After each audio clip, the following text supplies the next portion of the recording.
안녕하세요. 인코랩TV 김승철입니다. 제가 여러 번에 걸쳐가지고 아이오닉5를 리뷰를 한 적이 있었는데요. 그 차들은 다 후륜구동이었거든요. 근데 오늘은 그 H트랙, 그러니까 사륜구동 아이오닉5를 좀 리뷰를 해보겠습니다. 후륜과 다르게 이 차는 앞바퀴를 굴리는 모터가 하나가 더 있죠. 그래서 원래 뒷바퀴만 굴렸을 때 160kW였던 출력이 225kW로 높아집니다. 그러니까 한 306마력 정도 되는 거고요. 토크도 이제 350Nm였던 게 605Nm로 이제 2배 가까이 그렇게 오르게 됐습니다. 그래서 좀 이 차는 뭐 주행 감각이 어떤지 이런 거 좀 궁금하고요. 앞에 아무래도 모터랑 감속기랑 뭐 이런 장치들이 한 세트가 더 들어가다 보니까 차의 몸무게가 이제 110kg이 더 무겁더라고요. 후륜구동 모델에 비해서. 그래서 이 차 이제 기준으로는 20인치 휠까지 포함해가지고 2060kg 몸무게를 갖고 있었습니다. 네, 오랜만에 타보지만 여전히 뭐 실내 구성 이런 거는 굉장히 쾌적하고요. 앞에 앞유리 끝단부터 그 다음에 이 대시보드까지의 이 두께가 굉장히 얇게 돼 있는 것도 있고, 그 다음에 이제 전기차 전용 플랫폼 때문에 바닥이 평평하게 돼 있죠. 그런 것들이 다 이제 실내에 앉았을 때 굉장히 쾌적함을 느끼게 해주는 것 같습니다. 네, 요번에도 이 디지털 사이드 미러가 들어가 있고요. 여전히 네, 얘도 그 화질이 좋습니다. 이제 현대자동차 그룹에서 만드는 전기차들의 사륜구동은 앞바퀴에 이제 클러치를 사용하는 디스커넥터가 있죠. 그래서 앞에 동력 연결이 불필요할 때는 아예 그 중립 상태 같이 기어로 치면 그렇게 이제 만들어 버리는데요. 그게 좀 어떨 때 연결이 되고 어떨 때 연결이 풀리는지 좀 그것도 감지할 수 있으면 말씀을 드리겠습니다. 얘는 이제 실내에서 어떤 뭐 가상 사운드, 그러니까 액티브 사운드 디자인이라고 하죠. 그거 기능은 전혀 없고요. 그야말로 주행할 때는 계속 생 목소리를 들려준다고 해야 될까요? 전기차에 그런 느낌으로 가고 있습니다. 그리고 앞뒤가 255mm의 네, 그 폭이 넓은 타이어를 장착하고 가고 있는데 이 노면 소음도 상당히 억제가 되어 있습니다. 근데 요거는 이제 후륜 때는 그러지 않았던 것 같은데요. 확실히 앞에 모터가 하나 더 있으니까 그 가속을 할 때는 이 앞쪽에서 무언가 정기적인 장치가 작동하고 있는 네, 그런 소리는 내줍니다.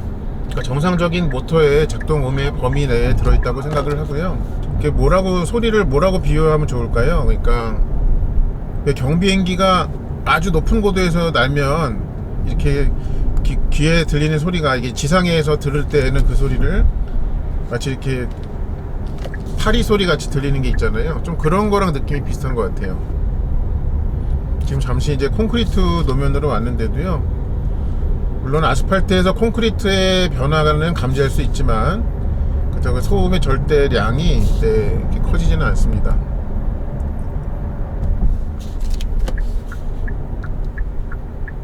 그리고 이 디지털 사이드 미러는 지금처럼 방향지시등을 켤 때에는 네, 이렇게 노란 줄, 그러니까 오렌지색 줄 하나, 빨간 줄 하나를 보여줘가지고요. 지금 차선을 바꿔도 되겠구나, 옆에 있는 차가 어디서 오겠구나 하는 거를 좀 알 수가 있어요.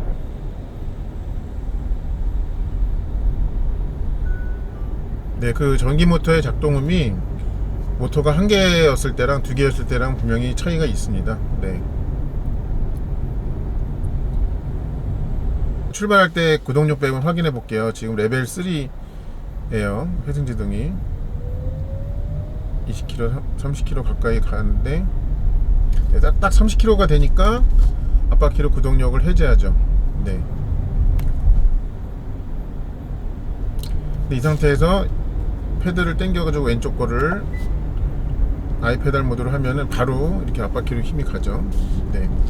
제가 이 차로 와인딩 로드도 타볼 건데요. 이 차는 뭐 당연히 투모터니까는 가속력이나 이런 것은 이제 시원시원하겠지만, 그러니까 앞바퀴랑 뒷바퀴의 모터의 출력 이거를 이렇게 분리해가지고 이 발표된 데이터를 제가 못 봤거든요. 근데 뒷바퀴만 있을 때 160kW고 이제 앞뒤바퀴 다 있으면 225니까 65랑 160의 비율이란 말이에요. 그러면은 구동력이 어쨌든 구동력의 힘의 크기가 뒤쪽으로 한 70% 이상 가는 거기 때문에 그래도 약간 좀 후륜구동처럼 움직여주지 않을까 하는 그런 기대를 갖게 만듭니다. 뒷바퀴의 모터 출력이 더 크기 때문에 그래서 이제 드리는 말씀입니다. 그리고 제가 지난번에는 몰랐는데요, 보니까는 이 가속 페달에는 플러스라는 표시가 파여져 있고 브레이크 페달에는 마이너스 표시가 이렇게 있어요. 속도가 플러스 된다 마이너스 된다, 그거를 시각적으로 좀 보여주네요. 그리고 이제 아이오닉 5는 프레스티지 트림에만 이 헤드업 디스플레이에 증강현실이 들어가잖아요. 앞에 지금 화면이 큰데 지금 제가 가속을, 앞차가 출발했는데 가속을 안 했더니 이렇게 애니메이션으로 그게 보여줍니다. 네, 그리고 이 차는 지난번에 탔을 때도 느껴졌지만 서스펜션 세팅이 이렇게 마냥 소프트한 쪽의 세팅은 결코 아닙니다. 근데 차 안에 탄 사람으로 하여금 이 차가 되게 뭔가 단단하게 만들어졌구나 하는 그런 인상을 주는, 네, 그런 서스펜션 특성을 갖고 있고요.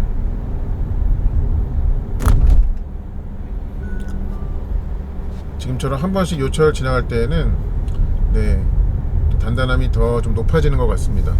지금 제가 재밌는 게 하나 있어가지고 잠깐 찍어보고 있는데요, 제가 바퀴를 보여주는 카메라를 앞도에다 붙였거든요. 그랬더니 지금 좌측 깜빡이를 켜니까 이 후측방 모니터라고 해야 되나요? 거기서 제 카메라를 보여줍니다. 어떤 말씀이냐면은 네, 이렇게 보여주고 있습니다 지금. 네, 재밌네요. 자, 그러면은 에코 모드 말고 다른 모드에서의 이 구동력 배분 특성 한번 좀 볼게요. 노멀 모드예요. 지금 중간 모드인 노멀 모드도 네, 꽤 오랫동안 뒷바퀴로만 힘을 보냅니다. 제가 일부러 조금 깊게 밟아봤는데도 네, 노멀 모드까지는 앞바퀴로 보내는 거를 좀 주저하네요, 구동력 배분을. 여기서도 이제 보면 아이페달로 해보잖아요. 그러면 바로 앞바퀴에도 힘이 이렇게 가죠. 네. 그래서 이 아이페달 모드가 그 원페달 드라이빙이 가능하다는 것도 있지만 에코나 노멀에서 좀 앞바퀴로도 힘을 빨리 일찍부터 보내고 싶을 때 사용하는 것도 하나의 방법이 될 수 있겠습니다. 다시 아이페달 모드를 껐고요. 그럼 이제 스포츠로 한번 눌러볼까요? 스포츠로 하면은 네, 스포츠는 뭐 곧바로 그 앞에 앞바퀴 모터에 힘이 들어가 있네요. 이게 레벨 3든 아이페달이든 상관없이. 그리고 스포츠로 하니까는 이 토크 표시가 지금 토크에 몇 프로를 쓰고 있는지가 0에서 100까지 막대 그래프를 이렇게 보여주는 점도 재밌습니다. 나름 그 재미 요소를 거기다가 가미를 했네요. 그리고 이 디지털 사이드 미러를 보니까 화질도 괜찮고 좋은데 뭐 뒷차의 원근감이 뭐 잘 안 느껴진다, 그거는 뭐 여전히 그런 특징을 갖고 있지만요, 옆에 차가 비교적 나보다 뒤에 있고 한데도 좀 양보해주기 싫은 성향의 운전자가 나한테 이렇게 돌진해 오는 거 있잖아요. 그거에 대한 판단이 좀 거울일 때보다 좀 덜 되는 것 같습니다. 그러니까 좀 저도 어찌하지 못하고 상대방은 그냥 그러는 동안에 계속 밀고 들어오고 하는 그런 상황이 좀 생기는 것 같아요. 그러니까 옆 차선의 운전자가 이 돌격형일 때, 네, 그때 이거를 들어가도 되는지 아닌지 그 여부를 판단하는데 이 거울 방식이었을 때보다 그게 조금 더 쉽지 않은 것 같다, 그런 말씀을 드리는 것입니다. 지금 회생제동을 레벨 3로 놓고 이렇게 엑셀에서 발을 떼가지고 이렇게 앞으로 숙여지는 느낌이랑, 그 다음에 이걸 아이페달로 놓고서 비슷한 속도에서 다시 이렇게 속도를 낮추면요, 아이페달로 놓으면 이 앞바퀴에도 동력이 들어가면서 이 회생제동 할 때 앞뒤 모터에서 다 회생제동을 일으키기 때문에 앞으로 숙여지는 것도 더 좀 강하게 느껴집니다, 아이페달로 놨을 때. 네, 이렇게 지금 레벨 3로 놨을 때는 뒷바퀴에서만 구동을 했다가 뒷바퀴에만 회전제동을 하는데, 아이페달로 하면은 네, 곧바로 앞바퀴로도 힘이 갔다가 앞으로 이렇게 차가 회생제동이 되는 그 반응이 더 세게 느껴집니다. 그리고 이 차의 모니터에 이제 EV 모드로 가면 네, 뭐 지금 배터리 표시 퍼센트, 그다음에 이제 가능한 주행거리 이런 게 나오고, 이 가까이에 있는 순으로 이 충전소를 보여주죠. 그래서 이제 그거를 예를 들어 누르면은 바로 이렇게 목적지로 갈 수가 있는데요. 여기 보면은 또 이게 사용 가능한지 그 여부도 이렇게 나옵니다. 사용 가능 여부를 먼저 확인을 한 다음에 목적지를 설정할 수 있게 이렇게 하는 게 검색 순서가 맞죠. 그런 점은 굉장히 잘 한 것 같습니다. 이 차가 에코 모드에서는 네, 레벨 3, 그러니까 회생제동을 그 아이페달이 아닌 모드에 놨을 때는 뒷바퀴로만 거의 간다고 말씀드렸잖아요. 근데 그렇게 가다가도 언덕이 오르막이 좀 심하거나 내리막이 심할 때에는요, 앞바퀴에도 동력 연결을 하네요. 보니까 지금은 좀 그런 상황이 네, 지금 나타났죠. 이렇게 네. 그러니까 오르막일 때는 아무래도 구동력을 더 필요로 하니까 그렇게 하는 것일 거고, 또 내리막일 때는 이 브레이크의 부담을 덜어내기 위해서 네, 그러니까 모터 두 개의 모터에서 회생제동을 걸면 그러면 감속력이 더 강해지기 때문에 네, 그런 효과를 위해서 한 것이 아닌가 이렇게 생각이 됩니다. 근데 앞바퀴에 동력이 연결되거나 해제될 때 전혀 모르겠어요. 차 안에서는요. 분명히 클러치를, 그러니까 도구 클러치를 이용해 가지고 네, 한다고 하는데요. 그 동력 연결이 개입과 단속 가는 그 연결 해제가 전혀 모르겠네요.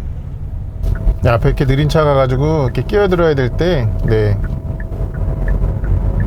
안전하게 하시려면요, 그 빨간 줄 말고 오렌지색 줄에 좀 옆차가 그보다 뒤에 있을 때 하시는 게 안전할 것 같습니다. 네, 여기 지금 100kW 짜리 급속 충전소에 와 있는데요, 지금 40%대 속도가 134kW가 나오고 있습니다. 그리고 80%까지 채우는데 13분 걸린다고 나오네요. 지금 50%대 충전에 접어들었는데요, 136, 7kW 정도 속도를 계속 보이고 있습니다. 60%대 후반에서는 조금 속도가 낮아졌습니다. 그래도 뭐 120kW는 넘습니다. 속도가 70%대에서는 다시 또 140kW대로 충전 속도가 올라갔습니다.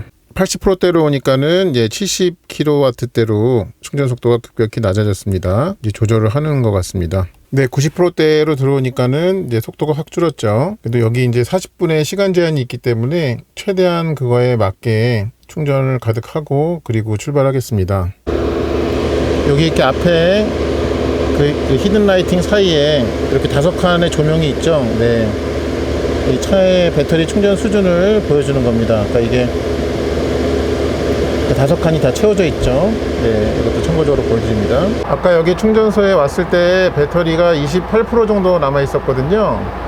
그때부터 충전 시작해가지고 이제 좀 있으면 40분 시간 제한 때문에 충전이 자동으로 멈출 것 같아요. 그래서 어쨌든 간에 70% 이상을 채우는데 40분 정도에 다 해결이 되더라 하는 그런 게 확인이 된 거죠. 네, 그래서 이 정도면은 상당히 훌륭한 것 같습니다. 지금 오늘은 날씨가 좀 갑자기 더워져가지고 외계 온도가 24도 정도 되는 조건이었습니다. 그러니까 상온이라고 볼 수 있죠. 상온에서는 이 충전 속도가 상당히 잘 나온다 하는 것이 네, 여기에서 확인이 되네요. 네, 41분이 되니까 딱 멈추네요. 그래서 99%를 채우고 네, 충전이 종료가 됐습니다. 네, 이제 충전을 종료하니까요, 99% 배터리가 지금 충전됐을 때 주행 가능 거리가 376km라고 그렇게 나옵니다. 이 차의 회생제동 좀 더 말씀을 드려야 될 것 같은데요, 설정이 굉장히 다양하게 있죠. 그래서 그런 것들을 좀 말씀을 드리면, 일단 요 양쪽 패들로 회생제동의 감도를 조절하죠. 그래서 오른쪽 걸 누르면 단계가 낮아지고요. 심지어 이제 레벨 0, LV0으로 하면은 타력 주행으로 갑니다. 회생제동이 전혀 듣지를 않고, 네, 엑셀에서 발을 놔도 이 회생제동 자체가 없어요. 그리고 이 왼쪽을 한 칸씩 당기면 레벨 1, 2, 3가 있고요. 이 3는 그야말로 좀 강한 단계의 회생제동이 있습니다. 그리고 왼쪽을 이 상태에서 하나 더 당기면 이제 아이페달이라고 하죠. 그래서 원페달 드라이빙 모드가 되는 건데요. 뭐 원페달 드라이빙은 이제 차가 멈추다가 정차까지 다 지원한다는 뜻이죠. 근데 그거 이외에 좀 재미난 특성을 하나 발견을 했습니다. 뭐냐면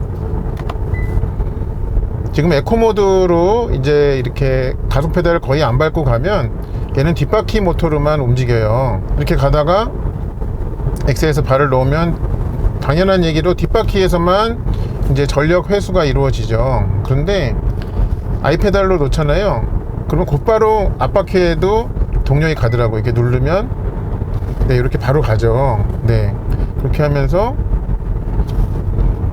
엑셀 페달에서 발을 떼면 앞뒤 바퀴에서 모두 회생이 일어납니다. 회생제동이. 그러니까 좀 더 강한 반발력으로 이 차를 앞으로 세워요. 네, 아이페달이 좀 그런 앞바퀴 모터까지 일을 시켜가지고 네, 거기에서의 회생제동력까지 보태서 더 강하게 회생제동을 느껴지게 하는 그런 부분이 있다는 게 있고요. 지금 이제 아이페달이라서 사륜구동인데 다시 이제 3단계로 낮추잖아요. 그럼 곧바로 이렇게 네, 앞바퀴에는 힘이 가지 않죠. 회생제동도 거기서 일어나지 않고, 일단 이 차가 앞바퀴에 힘을 보내려면 그 앞바퀴 모터와 바퀴 사이에 클러치를 연결을 해야 되죠. 네. 근데 뭐 그게 클러치 연결을 제가 전혀 알아차릴 수가 없습니다. 그러니까 동력이 붙는지 아니면 떨어지는지 그거를 이 운전하는 중에 전혀 알아차릴 수가 없겠더라고요. 자, 이제 그 레벨 0, 1, 2, 3 이제 아이페달까지 5개가 있잖아요. 그거 외에 이 오른쪽 거를 길게 당기면 여기 오토라고 이제 적히죠. 네. 오토는 이제 스마트 회생제동이라고 해요. 네. 그래서 뭐 앞에 차가 있거나 하면 거기에 맞게 이제 회생제동을 차가 스스로 한다고 하고요. 근데 여기서 이 오토 상태에서도 보면 단계를 조절할 수가 있어요. 네. 그래서 지금 오토 상태에서 제일 아래로 단계를 해 놓으면 네, 타력 중의 상태를 유지를 해요. 자, 근데 앞에 지금 차가 있잖아요. 그러면 오토의 0단계인데 그때 이 회생제동을 일으키는지 한번 볼게요. 앞에 차를 감지해가지고 감지해가지고 하네요 지금. 네, 아까 앞에 차가 없을 때는 0단계로 했더니 타력주행으로 가더니 네, 지금은 해요. 자, 제가 좀 더 앞차에 가까이 가 볼게요. 0단계에서 그러니까 오토의 0단계 네, 좀 더 강한 힘으로 이렇게 세웁니다. 네, 그러니까 이제 오토에서도 0단계가 있고 1단계, 2단계, 3단계가 있고, 그리고 여기 채워지지 않는 화살표가 있거든요. 왼쪽을 길게 눌러 볼게요. 그러면 다 채워지네요. 아, 근데 이 오토 상태, 그러니까 스마트 회생제동 상태에서는요, 이 왼쪽을 길게 당기고 있는, 이렇게 길게 당기고 있는 그 시간 동안만 더 강한 회생제동을 일으키네요. 그래서 보면은 지금 총 몇 단계야? 10단계 가까이 되죠. 그렇게 다양하게 이 회생제동 단계가 있더라. 그래서 운전자 입장에서는 굉장히 편리한 거죠. 이렇게 돼 있으면. 네, 그런 부분을 좀 말씀을 드리고 싶습니다. 자, 이 차 그러면은 좀 개선했으면 하는 점 없나 생각을 해보면요, 있어요. 네, 디자인상 이 차는 뒷유리 와이퍼가 없잖아요. 그 대신에 뒤에 루프 스포일러 거기에 구멍을 뚫어놔 가지고 그 공기의 흐름으로 뭐 뒷유리가 오염이 안 되게 그렇게 했다고 하는데요. 그래도 뒷유리에, 그러니까 차의 후미 부분에 이렇게 먼지가 덮이거나 하는 거는 정말 시간 문제입니다. 없던 와이퍼를 추가하면 뭐 디자인이 좀 어색해지거나 하는 게 염려가 되신다면 그 루프 스포일러 안쪽에 히든 타입으로 넣으면 되잖아요. 뭐 그렇게들 많이 또 현대기아에서 하기 때문에 그거는 좀 결정만 하고자 하면 얼마든지 할 수 있는 것 같아요. 뒤에 테일게이트에 와이퍼 좀 넣어주세요. 그리고 또 한 가지 좀 불만인 사항이 뭐냐면요, 이 차로 유지 보조를 켜고 갈 때 그러니까 오른손 왼손이 다 좀 피곤한 게, 피로가 좀 느껴지는 부분이 있습니다. 그게 왜 그러냐면요, 그거를 켜고 이제 두 손을 올리고 가잖아요. 그러면 사람이 판단하는 어떤 이제 똑바로 가야 되는 기준하고 또 이 차가 시스템적으로 뭔가 가려고 하는 그 위치가 있잖아요. 그게 서로 맞지 않을 때, 그때는 사람은 본능적으로 내 기준에 안 맞기 때문에 얘를 좀 돌려서 수정을 하려고 하죠. 근데 얘가 일단 개입을 하고 있는 중에는 이 돌리려고 할 때 굉장히 핸들이 뻑뻑해집니다. 네, 그러다 보니까 이 좀 굉장히 자주 이 손에 이게 그러니까 보타 작업을 하느라고 힘을 많이 줘야 되는 그런 일이 자주 발생을 하거든요. 그래서 그거는 뭐 좀 소프트웨어적으로 해결하실 수 있지 않을까 그렇게 생각을 하는데, 네, 좀 그것도 고쳐주시면 좀 좋겠다라는 생각이 듭니다. 제가 지난번까지는 이 모니터랑 요 가운데 엔터테인먼트, 인포테인먼트 거기가 이렇게 하얀 배경만 되는 줄 알았거든요, 계속. 근데 이제서야 그게 아니라는 걸 알게 됐네요. 네, 검정 배경도 가능하대요, 보니까. 그래서 여기 보면 설정 가가지고 클러스터? 아니, 클러스터가 아니다. 죄송해요. 테마 화면 구성으로 갑니다. 네. 그래가지고 그래픽 테마로 가면요. 네. 지금이 화이트 테마인 거고요. 그 다음에 블랙 테마가 있습니다. 네. 요것도 괜찮네요. 눈이 좀 덜 필요한 것 같아요. 이렇게 해놓으니까. 그래서 지금부터는 이제 요걸로 가겠습니다. 완전 여기가 테마파크였네요. 네. 죄송합니다. 아, 그리고 이 스마트 회생제동이 참 좋네요. 네. 제가 좀 요걸 만지느라고 앞차랑 가까워지는 거를 모르고 있었는데, 얘가 이제 앞차랑 거리가 가까워지니까 이 스마트 회생제동으로 스르르 좀 감속을 해서 저의 실수를 좀 보완을 해주는 그런 점이 좋네요. 네. 그러니까 평소에 이 차를 출고를 하셨다면 다니실 때 그냥 스마트 회생제동에 놓고 다니시는 게 편리하기도 하면서 안전하기도 할 것 같습니다. 네. 부럽습니다. 이 차 가지고 계신 분들. 아, 이거는 그냥 뇌피셜인데요. 얘가 스티어링 디자인을 보면 요 가운데가 이 혼 부분이 이 원의 중심선에 딱 있지 않고 약간 이 원이 그 중심보다 이렇게 내려와 있거든요. 그러니까 요 위가 좀 좁고 아래가 약간 넓어요. 왜 그렇게 했나 좀 생각을 해보니까 요 칼럼식 기어 셀렉터 때문에 그런 게 아닌가 생각이 듭니다. 네, 만약에 이게 높이가 딱 중앙에 맞았다면은 지금 여기 레버에 표시되는 DNRP 요 표시가 가려졌을 것 같아요. 네. 근데 그거를 약간 전체적으로 원을 내리다 보니까 요 아래를 이렇게 뚫어 놓다 보니까 더 넓게 그래서 주행 중에 요 표시가 이 스티어링에 가려지지 않고 지금 어느 레인지에 놓여 있구나 하는 거를 좀 계속 볼 수 있게 하느라고 이렇게 디자인된 것이 아닌가 하는 그런 생각을 좀 해보게 되네요. 아까 제가 요 테마를 그 배경을 블랙으로 바꿨잖아요. 여기 이제 설정에서 바꿨잖아요. 화면 테마 구성에서 어디 갔냐? 그래픽 테마였나? 네, 그래픽 테마네요. 블랙으로 하니까 훨씬 눈이 편합니다. 하얀 거는 참 이쁘기는 한데, 네, 좀 팬시하기도 한데, 근데 이거 좋네. 이렇게 검정 배경으로 하니까, 네, 훨씬 눈이 편안합니다. 조금 더 식별성도 더 좋은 것 같기도 하고요. 네, 좀 그런 느낌이 드는데요. 그리고 얘가 이제 그 스마트 크루즈 컨트롤이 그 내비게이션 기반으로 할 수도 있고, 그 다음에 운전자의 운전 습관을 연동해 가지고 할 수도 있더라고요. 그래서 그거에 한번 궁금해 가지고 좀 볼게요. 일단 설정 가서 여기 스마트 크루즈 컨트롤 가면요, 여기 드라이브 모드, 드라이브 모드 연동이구나. 드라이브 모드 연동이 있고 운전 스타일 연동이 있잖아요.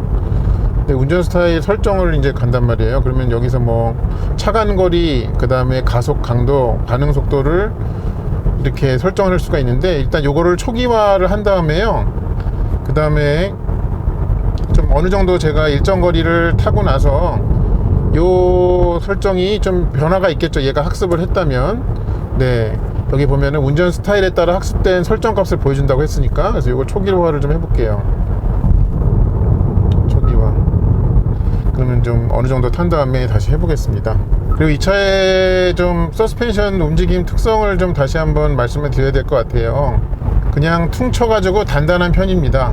네, 단단한 편이고 이렇게 마냥 물렁한 스타일은 전혀 아니에요. 네, 그 대신에 좀 안에 탄 사람이 좀 불편함을 느낄 정도의 단단함까지는 아니다 하는 점을 말씀을 드리고 싶습니다. 네.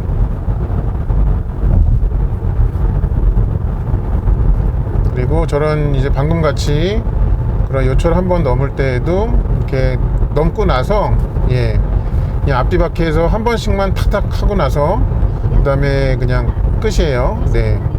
차에 어디에서도 뭔가 그런 잔잔바리의 움직임을 남기질 않습니다. 지금 이제 퇴근 시간에 마무리다 보니까 막히게 됐는데요. 뭐 이런 데서 그냥 HDA 켜놓고 그냥 차한테 맡기고 이 스티어링에만 손만 붙들고 이렇게 가면요, 차가 알아서 다 하는 게 너무 편합니다. 심지어 앞차를 따라서 하는 가속 감속까지도 굉장히 부드러워요. 제가 발로 하는 것보다 이게 더 부드럽게 한다고 느껴질 그럴 정도입니다. 우리가 이렇게 막히는 데서 뭐 항상 스마트 크루즈 컨트롤 같은 거를 켜지는 않잖아요. 그거는 안 켜진다 하더라도요, 이 아이오닉 5 타신다면은 이 막히는 데서 이 회생제동을 오토로, 그러니까 스마트 회생제동 그걸로 되게 해놓으세요. 그러면 굉장히 편리합니다. 특히 나도 모르는 사이에 앞차랑 이렇게 거리가 좁혀지고 있을 때 얘가 이렇게 스르르 속도를 줄여줘 가지고 좀 앞차랑 차간 거리가 유지가 될 수 있게도 해주거든요. 지금도 이렇게 보면은 앞으로 가잖아요. 좀 얘가 이렇게 점점 좁혀질 때마다 회생제동의 감도를 조금씩 올리죠. 지금 뭐 속도가 워낙 낮으니까. 자, 앞차랑 좀 다시 한번 가까이 가볼게요. 좀 더 가까울수록 이렇게 앞으로 더 몸이 좀 숙여지는 경험을 하게 됩니다. 시내에서는 오토로, 그러니까 이 회생제동 표시가 오토로 되게 해놓으세요. 이 한 번만 요 오른쪽 패드를 길게 당겨 주시면 됩니다. 근데 만약에 오토로 하는 게 싫으시면 다시 그거를 한번 길게 누르시면 그러니까 수동으로 단계를 조절할 수 있고요. 제가 그리고 이제 이렇게 막히는 데서 스마트 회생제동, 그러니까 오토로 보이게 해놓고 타시라고 했잖아요. 얘가 처음에는 앞차랑 간격이 좁혀질 때 회생제동 단계를 높이는 건 맞아요. 그런데 거기에서 잠깐 작동을 한 다음에는 앞차의 속도가 더 줄면 따라서 확 줄이는 것까지 하지는 않네요, 보니까. 그러니까 정말 앞차랑 붙을 정도까지 가까이 가면 그때는 운전자가 이 풋브레이크를 밟아줘야 합니다. 그러니까 어느 정도 거리가 있다가 좁혀지기 시작할 때는 이 스마트 회생제동이 작동을 하는 게 맞는데요. 근데 그 상태에서 앞차가 더 속도를 많이 줄이잖아요. 그러면은 그때 이제 그것까지 따라가지고 앞차가 거의 멈출 때까지 따라서 멈추지는 않는다 하는 그런 말씀을 드리는 것입니다. 그러니까 최종적으로 멈추는 것까지는 운전자가 해줘야 되더라 하는 걸 말씀드리는 거예요. 그러니까 어느 정도까지는 얘가 도와줍니다. 아이오닉 5에 보스 오디오가 이제 들어가 있잖아요. 뭐 프레스티지에는 기본이고 또 익스클루시브에도 추가를 할 수 있죠, 옵션으로. 이게 출력이 얼만큼이다 라는 데이터는 좀 없더라고요. 그런데 이제 스피커 8개를 쓰는 것과 그 다음에 이제 외장 앰프를 쓰는 거는 제가 타고 있는 아반떼 N과 시스템 구성은 같은데요. 근데 이제 차 안에서의 음질은 차이가 좀 있습니다. 그래서 여전히 고음의 선명도는 좀 해상력이라고 해야 될까요? 그거는 높지 못하는 것은 뭐 아반떼 거나 2차 아이오닉이나 똑같은데요. 근데 이제 중저음이 조금 풍성한 거, 그런 부분에서는 얘가 더 좀 낫더라고요, 소리가. 그래서 그거는 일단은 뭐 전기차와 내연기관의 차이여서일 수도 있지만 이 실내 공간 특성과 그 다음에 이 뭡니까 저거 스피커의 배치 이런 거에서도 좀 차이가 있어서, 그러니까 이 청음 공간이 달라가지고 생기는 일인 것 같아요. 근데 같은 개수랑 이제 외장 앰프를 갖고 있다 하더라도요, 얘가 더 낫기는 합니다. 그런 부분이 있네요. 제가 아까 스마트 크루즈 컨트롤을 그 운전자 습관 연동으로 하면서 그 습관에 대한 학습을 초기화했잖아요. 그래서 지금 뭐 그렇게 많은 거리를 주행한 것은 아닌데 초기화하고 나서 3가지 항목이 있었는데 거기에 변화가 생겼는지 얘가 학습을 했다면 변화가 생겼겠죠. 그걸 한번 보겠습니다. 여기서 설정 가서 여기 스마트 크루즈 컨트롤 있죠. 또 운전 스타일 설정 아까 여기 있었는데요. 여기 보면은 아까랑 위치가 달라졌어요. 네. 그래서 제가 가속을 좀 천천히 하는 편이긴 한데 그게 약하게 쪽으로 최대한 왔네요. 그리고 차간거리도 앞차랑 좀 붙이는 쪽으로 그렇게 왔습니다. 네, 신기하네요. 그러면 한번 얘가 저의 습관을 좀 학습했다고 생각을 하고 스마트 크루즈 컨트롤 한번 켜볼게요. 네, 규정 속도에 맞게 한번 해놓고 가보겠습니다. 지금 규정 속도로 딱 맞췄더니 네, 이거를 조금 저기 뭐죠? 높게 속도를 좀 설정해 볼게요.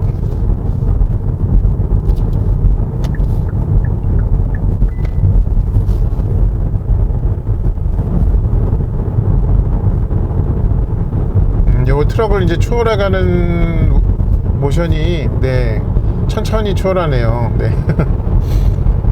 저도 좀 그렇게 하는 편이거든요. 네. 가속을 느리게 하는 네, 그 부분은 확실히 있는 것 같습니다. 또 다른 항목이 뭐 있었지? 잠깐만요.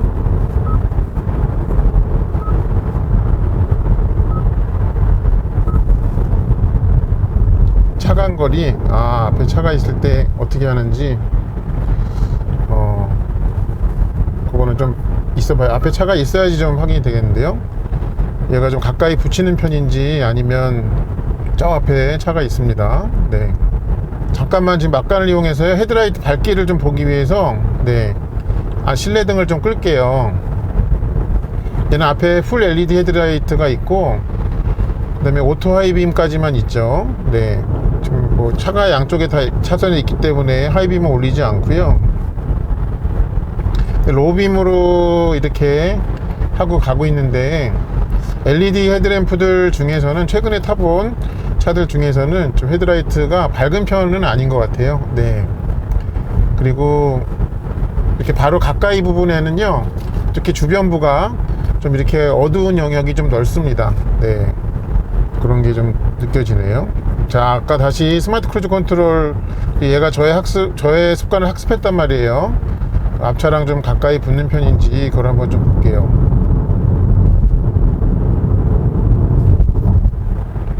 속도를 더 올려볼게요. 일부러.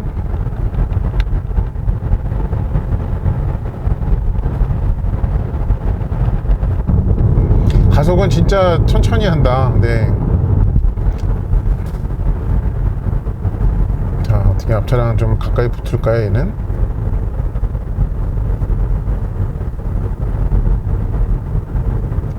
뭐 거리 부분은 네.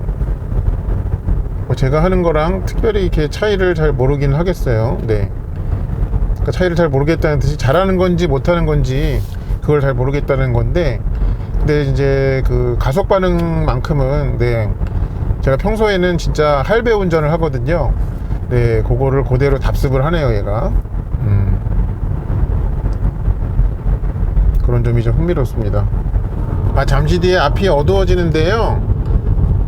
지난번 리뷰 때 이 회생제동 할 때 뒤에 빨간 브레이크 등이 들어오는 거를 확인을 했었는데, 그게 각 레벨별로 어디에선 들어오고 어디에선 안 들어오는지를 요 디지털 미러의 모니터를 통해서 좀 확인을 해 보려고 합니다. 지금 일단 회생제동을 레벨 0으로 했는데요, 이때는 뭐 X에서 바를 때도 안 들어오죠. 네, 실내 불은 일부러 안 켜겠습니다. 자, 레벨 1로 해보면요, 자 이렇게 가다가 X에서 발을 놔면 네 여기 빨간색에 그냥 미등만 켜지고 변화가 없죠. 자, 그럼 요번에는 레벨 2로 올려 보겠습니다. 여기서 한번 엑셀을 떼보면요, 네, 불이 밝게 들어오죠. 빨간 불이. 레벨 2에서는 네, 이 브레이크 등이 들어오는 거예요. 그러면 그 이상의 레벨 3는 말할 것도 없죠. 레벨 3도 들어오고요, Y 페달도 들어올 것입니다. 그쵸? 네, 요거까지는 다 확인이 되네요. 자, 그럼 요번에는 이 오토 가는 스마트 회생제동, 거기에서는 어떤지 좀 볼게요. 좀 마찬가지 아닐까 싶은데, 스마트 회생제동의 제일 낮은 단계에서도 엑셀 띄면 네 지금 없어요. 빨간불 들어오는 게. 자, 그러면 한 단계 올려봤습니다. 그러니까 오토 모드의 1이겠죠. 1레벨.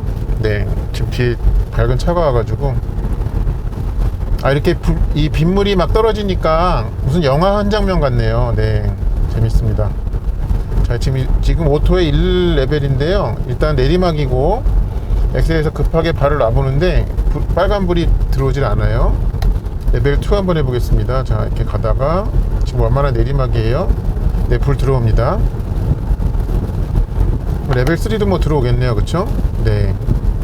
그러니까 여기서 지금 확인할 수 있는 거는요, 회생제동을 그러니까 오토 모드에 놓든 아니면은 이제 직접 조작하는 그 매뉴얼이라고 하긴 좀 그렇지만 매뉴얼 모드에 놓든 간에 그 두 번째 단계 이상에서는 회생제동을 할 때 뒤에서 이렇게 빨간불이 켜진다라는 것입니다. 네, 그거를 좀 확인할 수 있네요. 요 깜깜한 지금 상황을 통해 가지고 확인할 수가 있습니다.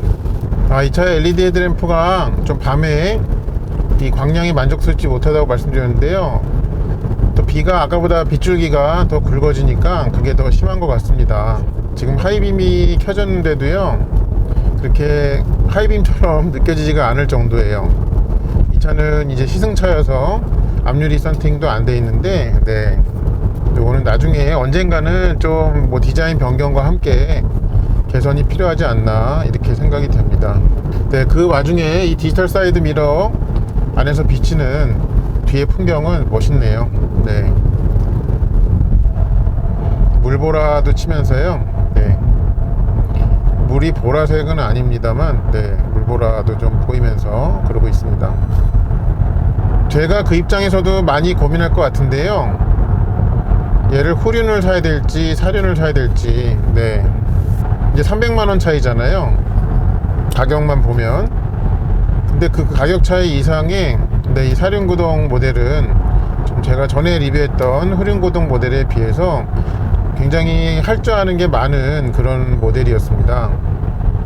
네, 그렇게 하면은 이제 모든 분들이 다 사륜을 골라야 될 것 같은데요, 또 꼭 그렇지만은 않은 것 같아요.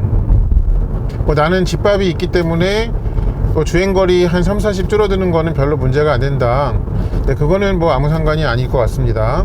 근데 이제 제가 신경이 쓰이는 부분은 이 하반기에 나온다고 하는 아이오닉 5N의 출시입니다. 물론 걔는 성능적으로도 많이 높겠지만 그만큼 가격 차이도 높겠죠. 저는 그 차가 어떻게 나올지 정보는 하나도 갖고 있는 것은 없습니다.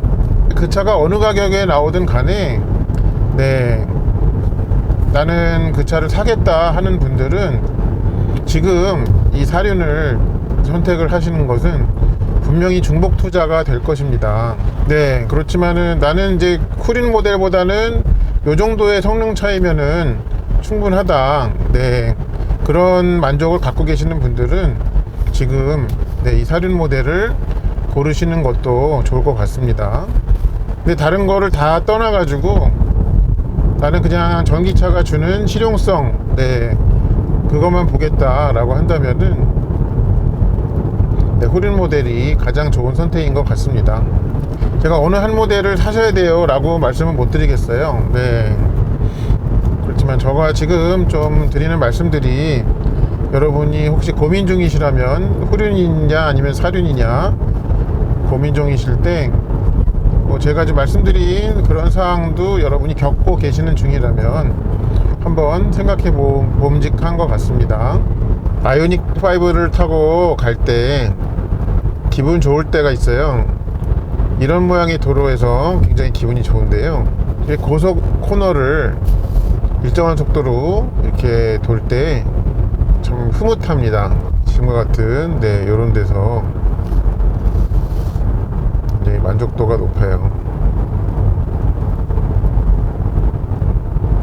제가 이 아이오닉 5 사륜을 리뷰하는 동안에 총 누적 전비는요 5.6이 나왔습니다. 여기 보이시죠? 네, 5.6이 나왔고요. 이거에는 총 3번의 와인딩 로드 리뷰를 다 포함한 겁니다. 네, 이제 발표된 그 아이오닉 5 사륜의 프레스티지 트림에 발표된 전비는 4.5죠. 네, 그거보다는 이제 잘 나왔습니다. 제가 봤을 때 와인딩을 안 탔다면요, 이 차의 실주행 전비는 한 6에서 7 정도가 나오지 않았을까, 그렇게 생각을 합니다. 참고해 주시기 바랍니다. 그리고 지금 보니까 이 스마트 크루즈 컨트롤을 켜놓고 가니까요, 요 밑에 있던 그 회생제동 1, 2, 3단계 표시가 없어졌어요. 그래서 그게 혹시 좀 조절이 되나 하고 이거를 패드를 눌러보면 이렇게 패드에 의한 회생제동 기능 작동하지 않는다고 나오죠. 그러니까 이게 스마트 크루즈 컨트롤을 켜면은 이게 스마트 회생제동으로 의무적으로 이렇게 가는 것 같아요. 네. 아이오닉 5에 대해서 조금 요약을 해봐야 될 것 같아요. 1차의 가장 큰 장점은 공간이죠. 네. 우리는 기본적으로 내가 사용할 수 있는 공간에 대해서 그게 좀 크기를 원하잖아요. 그러니까 내가 독점적으로 쓸 수 있는 공간이 넓기를 좀 원한단 말이에요. 네. 그런 좀 우리의 기본적인 욕망을 잘 채워주는 그런 실내 공간을 갖고 있습니다. 근데 실내 공간은 그렇게 넓게 누리지만은 또 외관상으로는 그렇게 크지가 않아 가지고 이렇게 도로에서 불편함이 없다는 장점이 있죠. 또 한 가지는 편리함이 있죠. 네. 뭐 편의 장비도 수준이 굉장히 높고요. 부족하다고 느낄 만한 게 없을 정도의 편의 장비 수준을 갖고 있습니다. 그리고 하다못해 뭐 다른 어느 전기차에서도 찾아볼 수 없는 이 전동으로 다리 받침대가 올라오는 앞좌석 일렉션 시트, 컴포트 시트, 네, 그거는 뭐 깡패 수준이죠. 네, 특히 이렇게 어쩌다가 공공 충전소에서 이제 마냥 시간을 보내야 될 때 그때 이것만큼 좋은 게 없는 것 같습니다. 그리고 또 한 가지 장점이라고 한다면요, 이 주행과 관련된 기본기가 되게 좋아요. 뭐 주행할 때 안정성도 말할 것도 없고요. 그 다음에 이 단단하지만은 불편하지 않은 그런 조율 수준, 그런 것도 굉장히 높다고 생각을 합니다. 그러니까 오래전부터 이제 현대 기아 차들은 그러니까 주어진 사이즈에서 이 실내 공간을 잘 뽑아내기로 굉장히 인정을 받아왔죠. 근데 이게 이제 전기차 전용의 플랫폼을 쓰면서 뭐라 그럴까, 좀 그들이 마음대로 그려낼 수 있는